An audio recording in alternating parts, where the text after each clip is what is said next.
नमस्कार बच्चों, स्वागत है आपका स्कूल बडी लर्नर में। मैं हूं संजय और आज हम पढ़ेंगे कक्षा 10 की अंग्रेजी की फर्स्ट फ्लाइट पुस्तक अध्याय 1 में जो कविता दी गई है रॉबर्ट फॉरेस्ट की, उनमें से जो एक कविता है आग और बर्फ यानी कि फायर एंड आइस। इस अध्याय में दो कविता दी गई है, दोनों को रॉबर्ट फॉरेस्ट ने लिखा है। आज हम फायर एंड आइस कविता पर चर्चा करेंगे, उसको पढ़ेंगे। फायर एंड आइस, आग और बर्फ, रॉबर्ट फॉरेस्ट द्वारा लिखित एक छोटी कविता है। कविता इस विचार को व्यक्त करती है कि दुनिया किसी दिन आग या बर्फ से खत्म हो जाएगी। कवि यहाँ कवि ने आग और बर्फ की तुलना मनुष्य की आत्म विनाशकारी भावनाओं से की है। आग और बर्फ कविता खूबसूरती से वर्णन करती है कि कैसे मनुष्य अपनी भावनाओं को अपने ऊपर हावी होने देता है। उसका अपनी इच्छाओं पर कोई नियंत्रण नहीं है। वे अपनी इच्छाओं को प्राप्त करने के लिए काम करते हैं, लेकिन जितना अधिक वो काम करते हैं उतना ही वे उनमें फंसते जाते हैं। इस प्रकार वे सभी कभी संतुष्ट महसूस नहीं करते और अपने जीवन को नष्ट कर देते हैं। इस तरह कवि सोचता है कि आग और बर्फ दुनिया के विनाश का कारण बनेंगे। Some say the world will end in fire. Some say in ice. From what I live, taste of desire. I hold those who forever fire. कुछ कहते हैं कि दुनिया आग से खत्म हो जाएगी और कुछ बर्फ में कहते हैं, यानी कुछ कहते हैं कि बर्फ से दुनिया खत्म हो जाएगी। मैंने जो इच्छा का स्वाद चखा है, मैं उन लोगों के साथ हूँ जो अग्नि के पक्षधर हैं।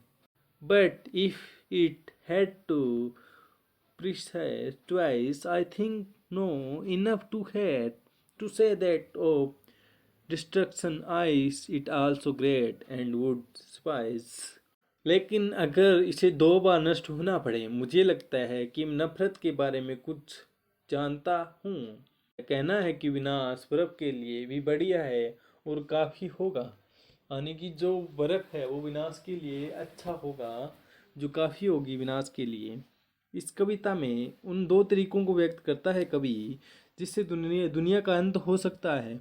कुछ लोग कहते हैं कि दुनिया आग से खत्म हो जाएगी, जबकि अन्य कहते हैं कि यह बर्फ से खत्म हो जाएगी।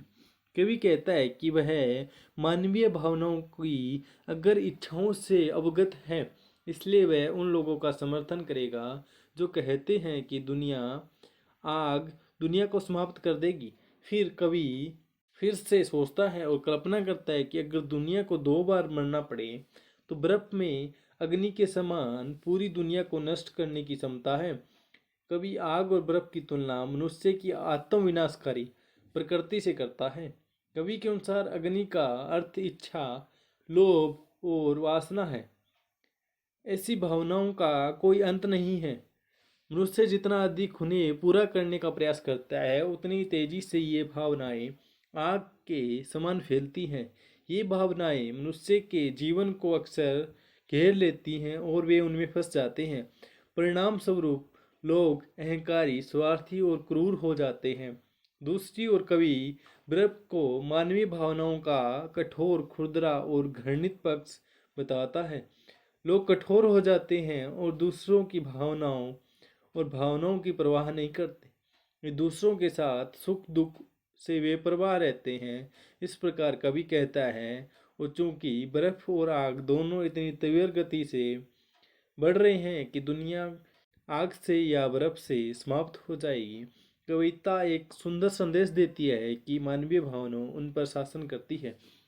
इस कविता में रॉबर्ट फॉरेस्ट दो चीज़ों की तुलना की है कवि बताता है कि फायर एंड आइस, जो आग है और जो बर्फ है, उनसे दुनिया किस प्रकार खत्म हो सकती है। जैसे आग है, मनुष्य है, उसके द्वारा जो इच्छा है, लोभ है, जो वासना है, उसको कवि ने इस कविता में आग बताया है। और उसी तरह जो बर्फ है उसके द्वारा बताया गया है कि जो मनुष्य खुददारी है, भावनाओं को कठोर कर रखा है, अहंकार है, स्वार्थी है, मानवीय भावनाओं को खुरदरा और घृणित पक्ष बताता है, जिसमें व्यक्ति कठोर हो जाता है। दूसरों की भावनाओं से कोई फर्क नहीं पड़ता। दूसरा कोई कठिनाई में है, दूसरा कोई दिक्कत में है, उससे मनुष्य को कोई फर्क नहीं पड़ता। यानी कि आग और बर्फ दोनों ही मनुष्य को जकड़े हुए हैं। ऐसे कि दोनों ही मनुष्य पर शासन कर रही है और अपने आप को तीव्र गति से फैला रही है, ताकि ऐसा लगता है कि बर्फ और आग दोनों ही इस दुनिया को समाप्त करने के काबिल हैं और इस दुनिया को जल्दी ही समाप्त कर देंगे।